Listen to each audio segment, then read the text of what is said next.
Bonjour à tous, je suis comme d'habitude ravie de vous retrouver pour cette nouvelle vidéo et aujourd'hui je ne suis pas seule, je suis avec Clotilde, ma sista numéro uno. Voilà, ma grande sœur, mon immense, ma vieille grande sœur.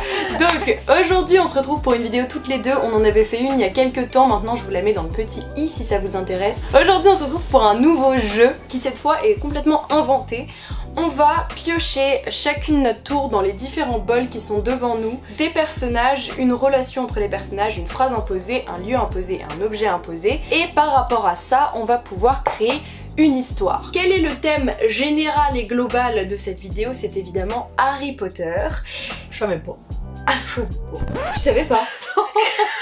Mais Clotilde, je te l'ai dit 1000 fois depuis des semaines. Donc on aura 5 minutes chrono en main pour pouvoir écrire nos fanfictions et ensuite on échangera et on essaiera de deviner quels ont été les thèmes et trucs imposés et qui a écrit la meilleure fanfiction, et ça faudra aussi que vous nous le disiez en commentaire parce que je pense qu'on sera pas toujours tous d'accord. C'est moi évidemment. Bref, sans plus tarder, on est parti. Alors, on commence par les deux personnages de cette première fanfiction, Bellatrix et Viktor Krum. Déjà, ça n'a aucun fucking sens. Mais allons-y. Voldemort et Dobby. Alors, quelle sera la relation entre ces deux personnages? Meilleurs amis. Ça sera de la jalousie. Bon, c'est plus un sentiment qu'une relation, mais on comprend, c'est une relation de jalousie. Je n'ai aucune inspiration pour la petite phrase imposée. Je ne peux plus te faire confiance. Ah, là il y a moyen de faire des choses. Je saigne, je crois. On continue avec le lieu. Grande salle. Ce sera dans la chambre des secrets. Il nous reste l'objet imposé. Ouh là là, chewing gum. La cape d'invisibilité. Et on est parti pour lui mettre la raclée, les gars. Ok, je lance le chrono. Top. C'est parti. C'est bon. C'est une catastrophe. Tu commences à lire la mienne? Vas-y. Je note les petits points sur une feuille assez pathétique. On en conviendra. Je la lis une fois déjà. D'abord tu lis une fois, à voix haute. Bella, c'était le surnom que je lui donnais, fut un temps. Était assise sur une commode, pieds dans le vide, visage pâle, cheveux en bataille et yeux sournois. Bellatrix Lestrange, ça faisait des années que je ne l'avais pas vue, elle et son sale caractère. Malheureusement, en tant que champion du Durmstrang... De Durmstrang. Ah ouais, mais si tu connais pas... C'est le lieu. Je me suis... Vas-y, continue. Je me suis retrouvée ici en Angleterre, c'est le lieu. À Poudlard. Oh merde. Mon sens de l'orientation pourtant infaillible m'a fait défaut aujourd'hui et m'a mené dans une salle. Dans cette salle appelée, il me semble, la chambre des secrets. Où j'y retrouve donc la brillante, la vaillante, la mauvaise, mais puissante Bella. Je hais sa force car je voudrais la même et je ne l'aurai jamais. Après avoir virevolté dans mes pensées, je me reconcentre sur elle. Devant moi, posée entre une cape étrange qui disparaît à moitié, semi-invisible et une table. Tu l'as lu n'importe comment, je sais même pas s'ils ont compris. Bon, ah sinon, Bella. Bella c'est un personnage, tu as un point. Et Bellatrix. Mais se fout de ma gueule. Ah c'est la même. Très bien.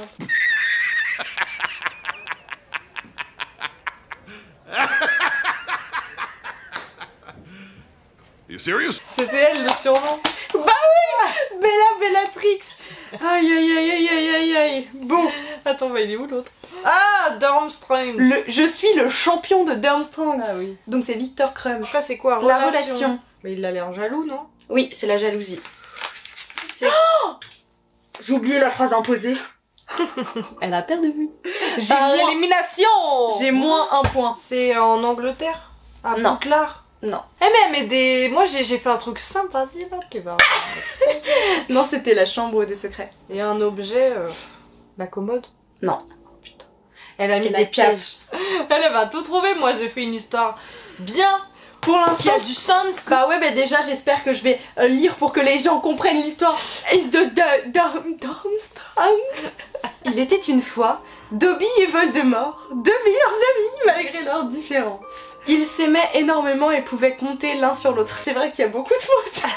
C'est la phrase 1. Amis depuis la maternelle, ils grandissent ensemble et construisent une amitié solide. Un jour, alors que Dobby, enfilant sa chaussette, se coupa sur une écharde, il dit « Je saigne, je crois » à son ami Voldemort. Voldemort, alors catastrophé, se rappela que son ami Elfe lui dit de manger un chewing-gum magique qui guérit toutes sortes de blessures. Il coura donc le plus vite possible dans la grande salle où tout le buffet se trouve pour chercher le fameux chewing-gum. Il le mâcha de toutes ses forces et Dobby arrêta de saigner. Il s'en sort alors, tous les deux partis pour aller embêter les premières années de Serre d'Aigle, les bolos. Balle perdue à tous les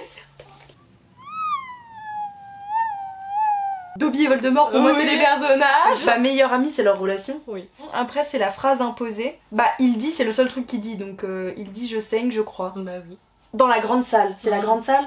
L'objet, il y a chaussette qui pourrait le faire. Alors, t'as dit 2 fois chewing gum. Et qui a la meilleure? Bah c'est moi. Là c'est toi. Ah, honnêtement je vote pour toi. merci. Je suis partie en cacahuète. Donc t'as 5 points. Dites-moi déjà ce que vous en pensez. Qui a la meilleure histoire selon vous? Là je pense. Si vous votez elle. C'est une chaîne familiale. Bref. Je suis taureau moi, j'ai toujours raison, donc c'est moi qui a fait la meilleure histoire. Tu m'as coupé dans mon élan, on aurait dit passe-partout, du coup j'étais là. Deuxième manche. C'est une tricheuse, wesh. Elle a fait une histoire, il y a commode table dans le même truc. Elle va voir ce qu'elle va voir. Cédric Diggory et Maugrey Foley. Oh putain, j'ai que des personnages qui n'ont jamais rien à voir. Ça me saoule. Lupin. Pas très inspiré. Oh, Cho Chang, je l'aime pas, elle sert à rien. C'est dit, s'il y a des 3 commentaires, allez-y, je vous attends. oh. Ils sont frères et sœurs. Enfin frères et frères du coup. Au secours. À sens unique. La phrase imposée que cette fois je vais essayer de ne pas oublier. Je t'aime par-dessus tout. Si tu fais ça, je te colle une mandragore à l'oreille dans ton sommeil. Ok, mais ça peut être un truc que tu dis à ton frère. C'est une histoire qui se passera... Non mais non, mais non, mais non. Ça se passe au 4 Private Drive. Oh merde. Forêt interdite. Oh loulou. Qu'est-ce qu'ils vont faire dans la forêt? C'est une chaîne familiale, on a dit. Et on finit par l'objet qui sera le choix-peau magique. Ça n'a aucun sens, cette histoire n'a aucun sens. Plume de phénix. Avec une catastrophe. Une catastrophe. 3, 2, 1. C'est parti. 5 minutes later. Alors, deuxième histoire. Il était une fois, on commence toujours de la même manière. Oh, oui. Il était une fois dans la forêt interdite de Poudlard, Cho Chang et Remus Lupin. Ça n'a pas de sens. Cho Chang et Remus Lupin se sont retrouvés seuls, éclairés par la lueur de la lune. Cho, le cœur rempli d'amour, a finalement trouvé par dire le courage. Attends. Bon, je me suis relue pourtant. Je t'aime par-dessus tout. Cependant, Remus, avec tristesse dans les yeux, lui a révélé que ses sentiments étaient à sens unique. Il lui a expliqué que son cœur appartenait à une autre personne, une personne qui était partie depuis longtemps. L'inoubliable, le parfait, l'inégalable Dumbledore. Ça dégoûte. Cho, le cœur brisé, a ressenti une grande douleur, mais au lieu de se laisser abattre, elle a sorti une plume de phénix qu'elle gardait précieusement et elle a décidé d'écrire une nouvelle histoire pour elle-même. Une histoire où elle trouverait le bonheur et l'amour qui lui étaient destinés, avec un super beau gosse nommé Cédric. Alors, Elle est cool. Elle est cool. Du coup, les personnages principaux pour moi c'est Cho Chang et Remus. Oui. Je t'aime par-dessus tout, la phrase. Oui. La relation du coup c'est amour à sens unique. Oui. Ah, le lieu, j'ai même pas fait gaffe. Ah, dans la forêt interdite. C'est le deuxième truc. La plume. Oui. Merci. Putain. Oui, mais ton histoire est bien. Vas-y, lis la mienne. Je vais lui en coller une avant la fin de la journée. Il est certes plus vieux que moi, bien plus vieux, super vieux, a un œil en moins et s'appelle Maugrey. Ce qui n'est pas flatteur, ce n'est pas une raison pour toujours tout commenter. Maman l'a toujours favorisé à cause de son handicap de toute façon. Bâtard. Choix-peau en main, je suis donc de près Maugrey. Non mais pardon, tu vois comment... Vous voyez comment elle lit? Évidemment, ça favorise pas mes histoires. Choix-peau en main, je suis donc de près Maugrey direction le 4 Orivat Drive. Private, il y a une faute. Mon truc automatique.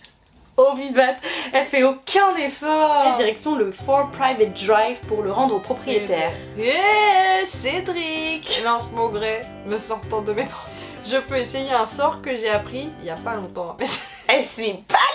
Tu fais ça, je te colle une mandragore à l'oreille dans ton sommeil, je réplique. Ça va, ronchonne-t-il alors. Il continue son chemin et moi le mien, apercevant alors le panneau 4 Private Drive, un hibou posé dessus. 4 Private Drive. Du coup, en personnage, je dirais Cédric, Et le deuxième? C'est Maugret. Oui. C'est quoi son petit nom? Folleuil. Oui. Je fais ça, je te colle. Une mandragore, oui, c'est Ouais. celle-là. Yeah, bébé, yeah. Le Là, j'ai- panneau. C'est pas le panneau, le lieu, c'est... Bah oui, il fait un cadre privé. Oui. L'objet. L'objet. Chapeau. Oui. J'ai entendu ton truc craquer. La vieillesse. Et du coup, qui a la meilleure histoire? C'est la meilleure, je sais pas dire. Je sais pas. Mais on fait moitié-moitié. Oui, voilà. Troisième manche. C'est tout pour le moment. C'est parti pour Peter Pettigrew. Oh non. Hermione. Percy Weasley et Drago Malfoy. Tout va dépendre de leur relation amant secret. Mon dieu. Ça va, y a pas mort d'homme. Oh ça va avec ta tête d'elfe de maison. Chemin de traverse. Le bureau de Dumbledore. Non mais à l'aide. À l'aide. Au secours. Je parle tout bas pour pas qu'elle entende cette tricheuse. Baguette magique, ça va. Shampoing anti-poux. What the fuck. C'est un calvaire là. C'est un calvaire. Ok les gars, on repart pour un combat acharné. Top. 5 minutes later.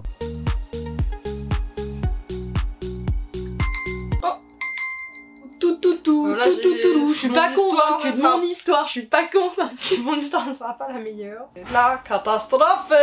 Est-ce que tu veux que chacune lise son histoire cette fois? Comme tu sais pas lire. C'est pas bien, lis On va faire. Je commence par la lire du coup? Oui. On se retrouve dans le bureau de Dumbledore en même temps, comme souvent, puisque lui est préfet de la maison Gryffondor et moi, élève turbulente Serpentard. Comment tu vas? Je lance, remarquant que le proviseur n'est toujours pas là. Ça va, répond Percy un peu distant. Je sais pas si on doit continuer de se voir en public. Ça va, y a pas mort d'homme, je réplique.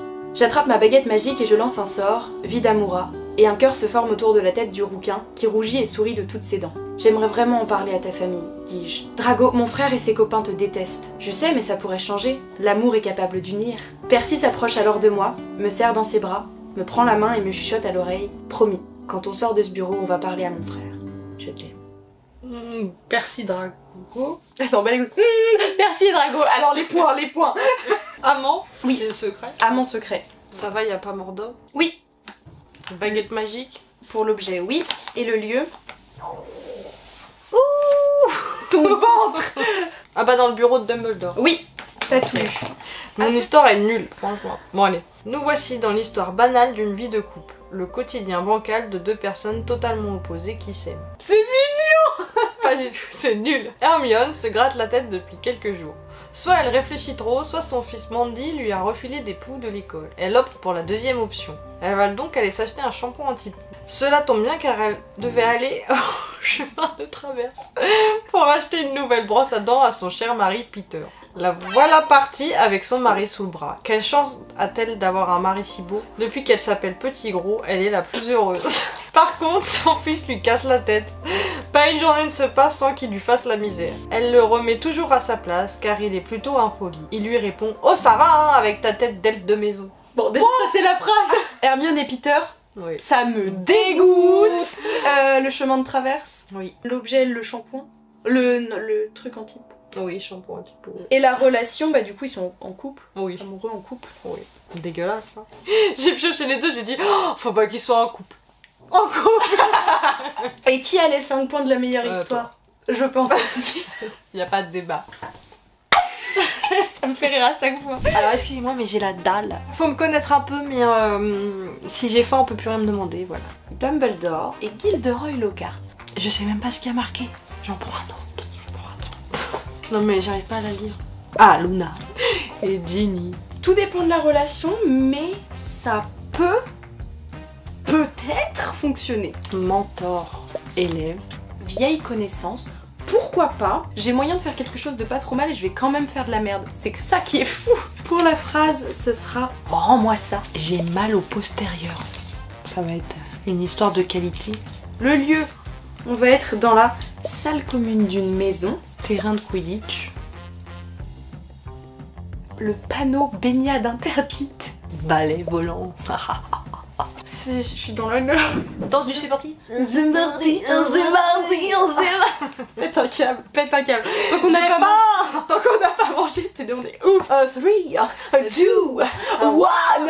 1, top chrono. 5 minutes later.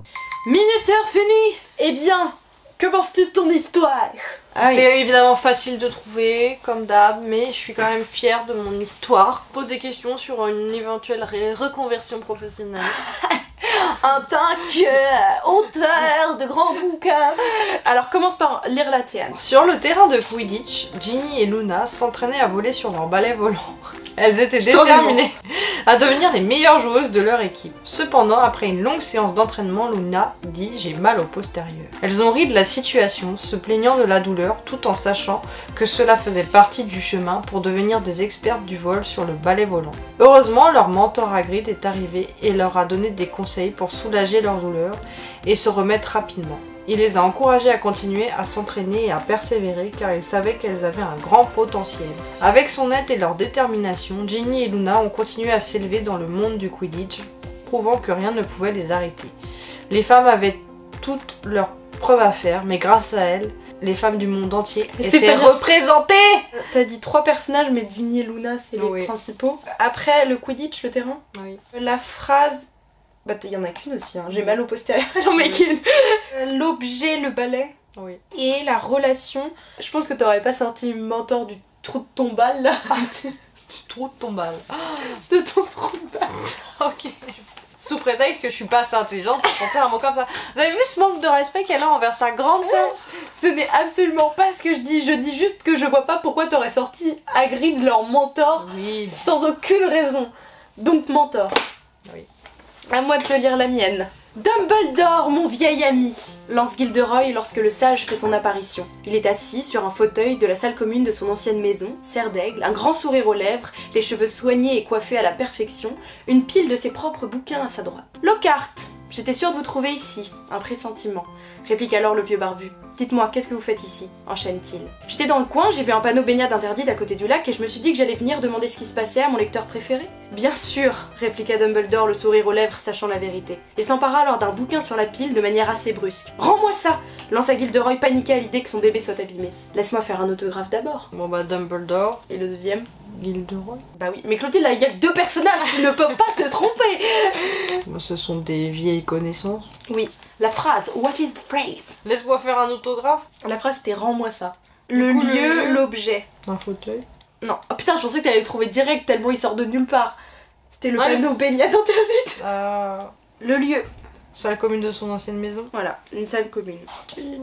Mais non, t'es pas nul. Mais déjà, on n'a pas déterminé quelle était la meilleure. Je crois que c'est toi encore. Je crois que c'est moi aussi. Ouais. Score Fino. Score Toto.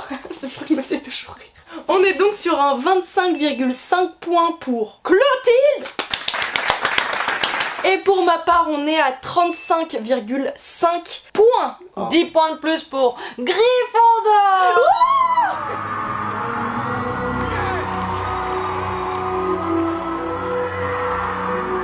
Bon, dites-nous si vous avez trouvé que certaines étaient meilleures que d'autres et où on n'était pas forcément d'accord. Essayez aussi de faire des fanfictions avec les trucs qu'on a piochés parce que ça m'intrigue de voir ce que vous êtes capable de faire. Écrivez-les en commentaire, j'ai très envie de voir ça et de rigoler avec vous. On se retrouve bientôt pour une nouvelle vidéo. Et ouais, avec moi aussi. on vous fait plein de gros bisous. Bye tout le monde.